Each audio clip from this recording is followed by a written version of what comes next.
नमस्कार दर्शक बंधु जय जगन्नाथ आपण मानकर प्रिय मेगा धारावाहिक तोरी तो आपण मैंने देखा पाइबे जे माधवी निशा को कहथिबो आलो ए बहु राणी देख एबे मु ए देवीर केमिति अवस्था करूची टोकी थेबा जा किछि भी करई दबनी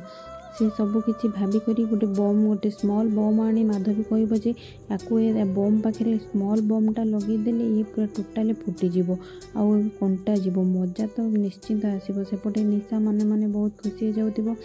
किंतु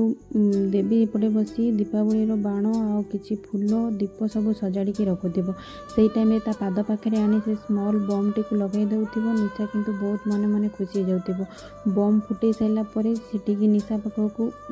बम टा निया लगे देकी निशा पाखको माधवी चली जाउथिबो को कहले बहु रानी देख बम एबे फुटिबो आ से भी फाटिबो हठात करी बम जिते बेले फुटी जीवो किंतु आश्चर्य होई समस्ते देखिबे जे देवी मुंड उपरे फूल झरुची बम बदल से न फुटिकी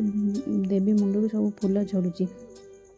हठात करी बुली पुड़ी देखला बेलू निशा और माधवी पाखे से बम टी लगी जाइए किंतु बम लगिगला से दुई जन जाक पूरा भूत भली देखा जाउछंती कारण बम टा तो फाटी जाइए ना से स्मॉल बम एमाने सब धुआं हो जाइछंती तो ऊपर तलू आसिक चिकी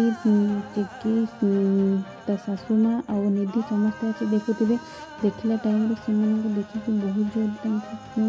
हस आसुव से टाइम देवी आसी कह जे पांचे परमंद ता पांचे गोविंद यही कथा भाविकी से माधवी कह जे ये ना ये देवी जो एत सब कारनामा होती कहीं ये देवी नुह ये गोटे डाहाणी देखुन मु ता पाखे स्मॉल बम लगे से फुटिबा बदल में ता ऊपर फूल गुराक झड़ूला आ से बमटा आसिक आम पाखे लगिगला से टाइम रे चिकीर सासुमा कहबे तू माधवी कौन कहलु तू गोटे